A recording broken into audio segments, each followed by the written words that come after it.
सभी युवाओं को बहुत बहुत नमस्कार। एक बार फिर से स्वागत है आप सभी का प्रयास कोचिंग क्लासेस के इस यूट्यूब ऑफिशियल चैनल में। आज फिर वापस इस भर्तियों के महाकुंभ में एक और भर्ती आ चुकी है। लगातार सेंट्रल जॉब्स का जो ये दौर चला आ रहा है हमारे युवाओं के लिए बहुत ही अच्छा है और आपको इसका फ़ायदा भी उठाना चाहिए। रेलवे 12th बेस्ड एग्ज़ाम का नोटिफिकेशन आउट कर चुकी है जिसमें 3,445 पद थे। इसकी घोषणा बहुत पहले हो चुकी थी, आप सभी को बहुत अच्छे से पता है। तो आइए बिना कोई देरी किए आपके मन की इच्छाओं को सबको पूरा करते हैं। जल्दी से आपको इन पोस्ट के बारे में बताते हैं कि आखिर क्या है। तो रेलवे का ये 6वां नोटिफिकेशन आ चुका है। पहले 2 टेक्निकल थे, फिर कांस्टेबल हेड कांस्टेबल और एसआई का था, और अब अभी कुछ दिन पहले हमने ग्रेजुएशन वाला नॉन टेक्निकल देखा एनटीपीसी, और अब आपके सामने 12th बेस अब हम एनटीपीसी को देख रहे हैं। तो ये आपकी बहुत ही खास कैटेगरी आप बार बार यहाँ पे देखते हैं। ये देखिए 21 तारीख से इसके फॉर्म भरने शुरू हो गए। बहुत बेसिक जानकारियों के साथ अपन इसको शुरुआत करेंगे। आपके कोई भी डाउट हो प्लीज़ आप मुझे कमेंट कर दें, हम उसका रिप्लाई फटाफट आपको देंगे और आपके सारे संशय को दूर कर सकते हैं, है ना। पिछले वीडियो में लगातार आपका बहुत सारा प्यार मिला है तो बहुत अच्छा लगा। खास तौर पे जो बच्चे घबराए हुए हैं बिल्कुल पैनिक मत करिए, आप अपनी पोस्ट देखिए, आपको क्या बनना है, आप उस अपने जोन को चुनिए, अपन उस पर भी डिस्कशन करते हैं। मैंने इसके लिए आपके लिए थोड़ा सा एक न्यू फिल्टर लेकर आया तो आपको थोड़ा सा आसानी होगी समझने में। तो देखिए वापस 21 सितंबर से आपके फॉर्म भरने शुरू हो गए हैं जो कि 21 अक्टूबर तक चलेंगे। तो आप प्लीज़ इस फॉर्म को बहुत अच्छे से रखें। लगभग पूरा 1 महीने का समय आपको दिया जा रहा है। थोड़ी सी बुरी हमारी नाराज़गी रेलवे के साथ ये है कि भैया आपने 6 नोटिफिकेशन दे दिया लेकिन अभी तक किसी का भी पेपर नहीं लिया है। ये बात आपको ध्यान रखना है ना। यहाँ पे आपको 1 नवंबर तक अपने करेक्शन का भी टाइम दिया गया है। तो फटाफट आप इनको जल्दी से फॉर्मेलिटीज़ को पूरा कर दीजिए। देखिए आसान शब्दों में समझने के लिए कि एनटीपीसी की पोस्ट आई हुई है 3,445 इसमें पोस्टें हैं। लगभग 21 सितंबर से इसके फॉर्म भरे जा रहे हैं और 20 अक्टूबर तक ही चलेंगे भी। बट आपको 20 अक्टूबर तक वेट नहीं करना, फटाफट एक आध वीक का एनालिसिस करिए, अपनी पोस्ट को लिखिए प्रॉपर अच्छे तरीके से और फिर उसके बाद अपन फॉर्म भर देते हैं। ये देखिए सबसे मज़ेदार हिस्सा जो बार बार आपको छुपाया जा रहा है लोगों के द्वारा। यहाँ पर आपकी देखिए फॉर्म की फ़ीस ज़रूर लग रही है जनरल ओबीसी कैटेगरी के लिए, क्या 500 रुपीज़, लेकिन यहाँ पर देखिए क्लियरली मेंशन है कि आपके 400 रुपये आपको वापस कर दिए जाएंगे, आपके बैंक अकाउंट में रिटर्न आ जाएगा जब आप जैसे ही आप सीबीटी फर्स्ट के लिए। कोई क्वालिफिकेशन की बात नहीं की गई है, कोई किसी भी चीज़ की बात नहीं की, आप बस इतना समझिए जैसे ही आप सीबीटी 1 का पेपर देने गए आपको 400 रुपीज़ आपके रिटर्न हो जाएंगे। क्योंकि लाखों में संख्या में बच्चे आवेदन करते हैं और लाखों लोग पेपर देने भी नहीं जाते हैं। तो ऐसी परिस्थिति में रेलवे को तो अपने उन एग्ज़ाम्स के हिसाब से तैयारी करनी पड़ती है। तो इस वजह से रेलवे ने ये किया हुआ है। इसके अलावा आप देखेंगे female category, transgender, ex serviceman, ऐसे ST SC कैटेगरी, ऐसे बहुत सारे लोगों के लिए जो फॉर्म की फ़ीस है 250 रुपये है और 250 के 250 रुपये आपके वापस हो जाएंगे। 250 रुपीज़ आपके क्या हो जाएंगे, रिफंडेड। ठीक है, नेक्स्ट अपन चर्चा करते हैं। तो प्लीज़ इस फॉर्म को भरते समय अपने को पेमेंट आपने खुद से अकाउंट से करें। अगर आप ऑनलाइन करते हैं तो ऑनलाइन वाले को ये चीज़ बोलें कि आप हम अपने अकाउंट से पेमेंट करना चाहते हैं या फिर वो पैसे आपको रिटर्न आ जाएंगे। पोस्ट कौन कौन सी आई हैं, एक ये सबसे इंटरेस्टिंग आपके नोटिफिकेशन से हमने निकाला हुआ है तो इस पर बड़ा ध्यान दें। 4 पोस्ट आई हैं। जहाँ ग्रेजुएशन में आप 5 पोस्ट के साथ डील कर रहे थे, यहाँ पर आपको 4 पोस्ट से करना है। वहाँ पे लेवल अलग था, यहाँ पे आपको लेवल समझना है कि 3rd लेवल और 4th लेवल की आपकी पोस्ट, ये 3rd लेवल और 2nd लेवल की पोस्ट है। 3rd लेवल पे एक ही पोस्ट है कमर्शियल कम टिकट क्लर्क, बाकी तीनों अकाउंट क्लर्क और जूनियर क्लर्क, ट्रेन क्लर्क, ये तो तीनों ही पोस्ट 2nd लेवल की हैं। यहाँ पर एक बड़ा अंतर जो पहले की रेलवे की परीक्षाओं में देखने को मिलता है वो ये कि CBT 1 तो कॉमन है सभी के लिए, बट CBT 2 पहले लेवल वाइज होता था, लेकिन 2024 के नोटिफिकेशन में उन्होंने बोल दिया कि भैया हमें कोई भी ऊपर नीचे नहीं चाहिए, हम तो कॉमन एग्ज़ाम लेंगे। ताकि आप इससे ये समझ सकते हैं, देखो बच्चों, इससे रेलवे की मंशा बहुत अच्छी है। ऐसा नहीं सोच रहे हैं अगर वो अलग अलग लेवल पे लेंगे तो ड्यूरेशन बढ़ जाएगा, आपकी ज्वाइनिंग डेट पे आगे खिसकेगी, सभी चीज़ें इफेक्ट होंगी। तो इसलिए रेलवे की मंशा बड़ी क्लियर है। और यहाँ पे सबसे ज़्यादा ज़रूरी चीज़ जानने वाली है कि जो 3rd लेवल की पोस्ट है टिकट कमर्शियल कम टिकट क्लर्क और ट्रेन क्लर्क, ये दोनों ही पोस्ट पे आपको सिर्फ 2 ही एग्ज़ाम देना है और डायरेक्ट आपको नौकरी मिल जाएगी, CBT 1 और CBT 2। लेकिन जितने भी साथी भाई हमारे जो हैं वो अकाउंट क्लर्क और जूनियर क्लर्क का दे रहे हैं, तो देखिए उसमें साथ में टाइपिस्ट आपको देना पड़ेगा टाइपिंग टेस्ट। टाइपिंग टेस्ट बहुत कोई हैवी नहीं मांगा आपसे, कोई ये नहीं बोल रहा है कि यही पर्टिकुलर डिग्री चाहिए, वो आपसे ये बोल रहा है कि आपको 30 WPM की स्पीड इंग्लिश में होनी चाहिए और 25 WPM की स्पीड आपकी हिंदी में होनी चाहिए, बस। और कुछ बात आपसे नहीं कही जा रही है, ठीक है। इसी को थोड़ा और अच्छे से सरल तरीके से समझाने के लिए ग्रेड पे, मेडिकल, इन सब चीज़ों के लिए हम आपको बता दें कि जो 3rd लेवल की पोस्ट है आपकी कमर्शियल क्लर्क की, आप यहाँ पे देख पाएंगे सबसे ज़्यादा है। 2022 पोस्ट आई, लास्ट कॉलम में आप देखें आपको क्लियरली मेंशन है, और ये भी हमने नोटिफिकेशन से ही लिया हुआ है। अकाउंट क्लर्क की पोस्ट 2nd नंबर पे आई, 3rd नंबर की पोस्ट जूनियर क्लर्क जो कि 990 है, और अकाउंट क्लर्क की पोस्ट है आपकी 361। सबसे कम पोस्ट है ट्रेन क्लर्क की, तो अगर आप बहुत ही ज़्यादा इच्छुक हैं उसको बनने के तो ही उसको टॉप पर रखें, नहीं तो आप कोशिश करें कि फर्स्ट, 3rd, 2nd, 4th इस तरीके से आप चुनाव करें। एज में देखिए अभी भी कोरोना, क्योंकि काफ़ी लंबे समय बाद भर्ती आई है, अभी भी कोरोना के इफेक्ट के कारण बहुत सारे लोग डिमांड कर रहे थे, तो थैंक यू रेलवे, आपने हमारे बच्चों पे का ध्यान रखा है। तो 18 से 33 साल तक के बच्चे इसमें अप्लाई कर सकते हैं। पहले जनरल क्राइटेरिया 18 से 30 हुआ करता था। मेडिकल के लिए इतना ज़्यादा परेशान होने की ज़रूरत नहीं, ग्रेजुएशन वाले थोड़ा परेशान हो जिसमें A2 आपका मांगता है, बाकी के लिए इतना ज़्यादा दिक्कत नहीं है। जिसमें B2 और C2 मेडिकल है वो बहुत ईजी है। यहाँ पे आप पे स्केल देख सकते हैं 3rd लेवल ग्रेड का कि 21,700 के आसपास दिखाया जा रहा है, और आपका अकाउंट क्लर्क का दिखा रहा है 19,900 के आसपास। ये दिख रहा है, इसमें भी बहुत सारा अलाउंसेस जुड़ के लगभग 3rd लेवल की आपकी जो सैलरी जाएगी 40,000 के अराउंड जाएगी, और 2nd लेवल की भी आपकी अच्छी खासी 30 to 35 के आसपास जाएगी, ठीक है। डन, चलिए आगे बढ़ते हैं।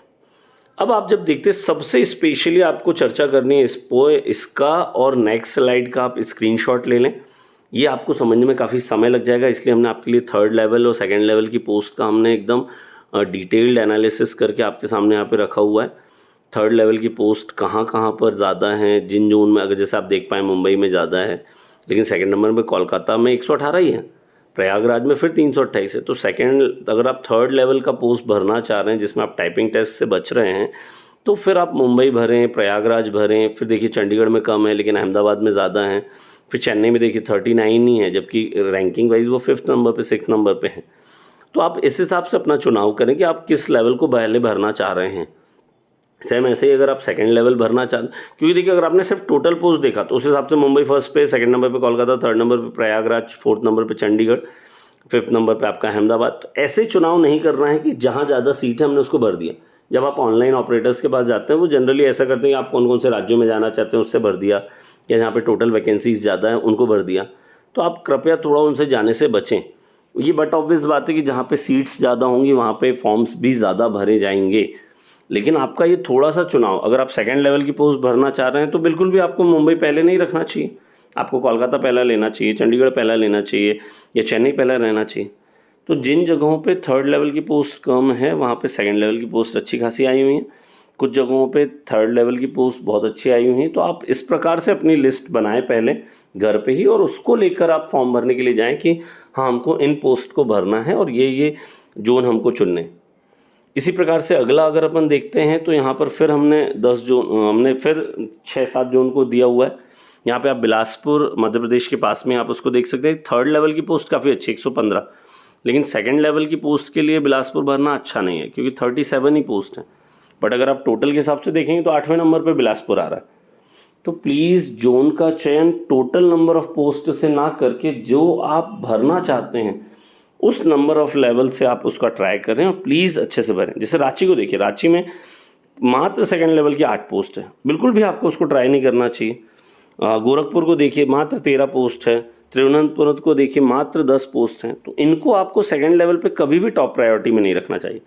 लेकिन इसी के बनिस्पत अगर आप देखेंगे तो 107, 102, 115 ये आपके लगभग जो आप देख पा रहे हैं चेन्नई से ज़्यादा है, गुवाहाटी से ज़्यादा है, चंडीगढ़ से ज़्यादा है, इनसे ज़्यादा पोस्ट है। तो इनको आपको टॉप प्रायोरिटी पे रखना है। अगर आप राज्य को विशेष मानते हैं तो भोपाल राज्य को आप देख पाएंगे कि लेवल 3 के लिए भोपाल आपके लिए उचित चॉइस ना होकर बिलासपुर आपके लिए ज़्यादा अच्छी चॉइस होगी। आप पास में यूपी को भी चुन सकते हैं, लेकिन लेवल 2 के लिए अगर आप भोपाल का चयन करते हैं तो ये काफ़ी अच्छा है, क्योंकि जो कि बिलासपुर से भी अच्छी पोस्ट है। अगर आप भोपाल को देखेंगे तो रैंकिंग, पोस्ट वाइज रैंकिंग में भोपाल में टोटल पोस्ट 58 जो है वो 17वें नंबर पर है। तो अगर ऐसा देखेंगे तो भोपाल तो 17वें नंबर पे आप भर देंगे, तो ऐसे में आपका चुनाव जो है वो गलत हो जाएगा। इसलिए मैं आपसे बार बार गुजारिश कर रहा हूँ अगर आपको किसी भी प्रकार से कोई समस्या आती है, आप अपनी पोस्ट लिखिए, कमेंट में डाल दीजिए, या आप यहाँ हमारा व्हाट्सएप नंबर भी देख पा रहे हैं 9424901363। आप पर्सनली मुझे व्यक्तिगत रूप से व्हाट्सएप कर सकते हैं। हम उस पर डिटेल एनालिसिस करके आपको चीज़ें समझाएंगे, क्यों आपको कौन सी पोस्ट में क्या चेंज करना चाहिए। ठीक है, चलिए आते हैं। इसके अलावा बाकी सारा नोटिफिकेशन सेम है, उस पर ज़्यादा चर्चा करने की ज़रूरत नहीं। आप हमारे ग्रेजुएशन वाले नोटिफिकेशन को भी देख सकते हैं, वीडियो को। आप यहाँ पर देखें कि कैसे 1 जनवरी से आपकी आयु की गणना की जाएगी, और दोनों ही पोस्ट के लिए जो डिटेल्ड आपको जो बेनिफिट मिलना है ST SC OBC कैटेगरी को, वो मैं क्लियरली आपको यहाँ दिखा दे रहा हूँ। उन्होंने बोला हुआ है कि आप आराम से 33 साल तक के होने तक फॉर्म भर सकते हैं, बट फिर भी बच्चों को डाउट रहता है कि क्या करें। तो अगर कोई बच्चा जनरल या EWS कैटेगरी से आता है तो उसका 2 जनवरी 1992 के बाद का जन्म होना चाहिए, बस। आप ये देखो और फॉर्म भर दो, बस बात खत्म। अगर आप OBC कैटेगरी से हैं तो आप 2 जनवरी 1989 के बाद अगर आपका बर्थ है, देखिए आप यहाँ आपको एज रिलैक्सेशन मिल गया 3 साल का, आप उसको बिंदास भर दीजिए। और अगर आप ST SC कैटेगरी से हैं और आपका बर्थ 2 जनवरी 1987 के बाद हुआ है तो उसको आप फॉर्म भर दीजिए। बस इतनी सी सलाह दे दीजिए अगर आपसे कोई पूछता है तो, बस आपको यही बहुत अच्छे से ध्यान रखना है। ठीक है, डन। तो इसका आपको ध्यान रखना है। परीक्षा का पाठ्यक्रम जैसा ग्रेजुएशन बेस्ड रखा गया है, सेम टू सेम पैटर्न हमने किसका देखा, इसका देखा। लेवल हो सकता है आपको लगे कि बहुत ऊपर नीचे रहेगा, लेकिन बहुत ज़्यादा ऊपर नीचे रहने की आवश्यकता नहीं है। CBT 1 अच्छा खासा आता है, CBT 2 भी अच्छा खासा आता है, तो लेवल को लेकर आप ऐसा ना सोचिए कि आपको बहुत आसान पेपर मिलने वाला है 12th वालों को। बनिस्पत इसके ये सोचिए कि ग्रेजुएशन में नंबर ऑफ फॉर्म्स आपके कम आएंगे। यहाँ पर बेशक पोस्ट आपके पास में 3400 ही हों, लेकिन फॉर्म्स लाखों की संख्या में यहाँ पर आपको मिलेंगे, क्योंकि 12th के बाद बच्चे काफ़ी सारे इसके लिए अपेयरिंग कर सकते हैं। और बहुत सारे बच्चे जिनको भरना ही चाहिए, अगर आपने तैयारी नहीं भी की है तो एक बार ट्रायल देने के लिए ज़रूर भरें। तो GS के 40 क्वेश्चन है, मैथमेटिक्स के 30 क्वेश्चन है, जनरल इंटेलिजेंस के आपके 30 क्वेश्चन है। इस प्रकार 100 क्वेश्चन 100 मार्क्स के हैं, और आपको करने भी सिर्फ 90 मिनट्स में। यहाँ पर बहुत ध्यान देने की बात है कि CBT 1 आपका सिर्फ क्वालिफाइंग इन नेचर का होगा, जिसमें कैंडिडेट को शॉर्ट लिस्टेड करने के लिए, देखिए हमने यहाँ मेंशन किया हुआ है 15 टाइम्स बच्चों का चुनाव होगा, है ना। तो यहाँ पर आपको बहुत अच्छे से देखना है कि लगभग मतलब आपके पास बच्चे जितने ज़्यादा से ज़्यादा CBT निकालें, आपको बिल्कुल भी घबराना नहीं। नेगेटिव मार्किंग है 1/3 की। ठीक है, जैसे ही इससे 15 मल्टीपल टाइम बच्चे सेलेक्ट हो गए, शॉर्ट लिस्टेड हो गए, सेकेंड स्टेज में जाते हैं मेंस में, तो आप पाएंगे कि CBT 2 उनको फेस करना होगा। वो बहुत ज़्यादा अंतर नहीं, GS के सेम 50 क्वेश्चन, मैथमेटिक्स के 35 क्वेश्चन, जनरल इंटेलिजेंस के 35 क्वेश्चन। इन्होंने क्वेश्चंस तो बढ़ा दिए, लेकिन शायद ना समय बढ़ाना भूल गए। तो बच्चों यहाँ पर देखिए 90 ही मिनट्स में आपको अगेन 120 क्वेश्चंस करने। तो यहाँ पे कंपटीशन इस वजह से थोड़ा सा टफ हो जाता है, या लेवल इस वजह से आपको हाई लगता है कि आपको with in a time duration इस चीज़ को कंप्लीट करना पड़ेगा। और एक बार यहाँ बात बहुत अच्छे से सुनिए, अगर आपने CBT 1 और CBT 2 वाला फॉर्म बस भरा है जिसमें टाइपिंग टेस्ट नहीं है, आपका सफ़र यहीं पे ख़त्म हो जाएगा, और तब आपको टॉप नंबर लाने पड़ेंगे। तो कुछ बच्चे चालाकी के तौर पर ऐसा भी थोड़ा दिमाग लगा सकते हैं, जिनको थोड़ा सा डाउट हो अपने उसमें, वो हम टाइपिंग वाली पोस्ट के लिए अप्लाई कर दें। बहुत सारे बच्चे क्योंकि टाइपिंग में भी फेल हो जाएंगे, तो आप एटलीस्ट CBT 2 भी 8 टाइम्स में क्वालिफाई कर सकते हैं। मतलब लगभग 3000 है, तो 24,000 के आसपास आप लोग शॉर्ट लिस्टेड होंगे, मेरिट बनेगी आपकी किसके, उसके लिए। तो प्लीज़ आप टाइपिंग टेस्ट में अगर जाना चाहते हैं तो थोड़ा सा एक यहाँ पर भी ध्यान रख सकते हैं। 1/3 नेगेटिव मार्किंग आपकी रहेगी।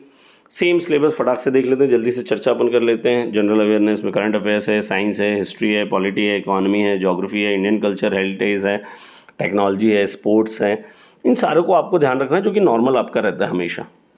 मैथमेटिक्स में आपको ध्यान रखना है कि न केवल number system, simplification, LCM SCM तक रहना, आपके एडवांस मैथ्स भी यहाँ पे दिए हुए देखें, अलजेब्रा, ज्योमेट्री, ट्रिग्नोमेट्री सब दिया हुआ है।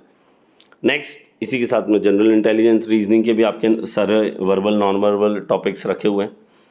तो यहाँ पर आप बहुत अच्छे से फॉर्म भरिए। साइंस भी आपको बहुत अच्छे से पढ़नी पड़ेगी, क्योंकि रेलवे GS में लगभग मान के चलिए कि 30-40% आपका क्या आएगा, साइंस के क्वेश्चंस भरपूर रहते हैं। इसके अलावा आपको कोई संशय रहता है तो हम हमेशा आपके साथ में बने हुए हैं। प्लीज़ आप हमको कमेंट करें, व्हाट्सअप कर सकते हैं। आपको कोई भी चीज़ों की आवश्यकता पड़ती है तो हम हमेशा आपके साथ हैं। All the best.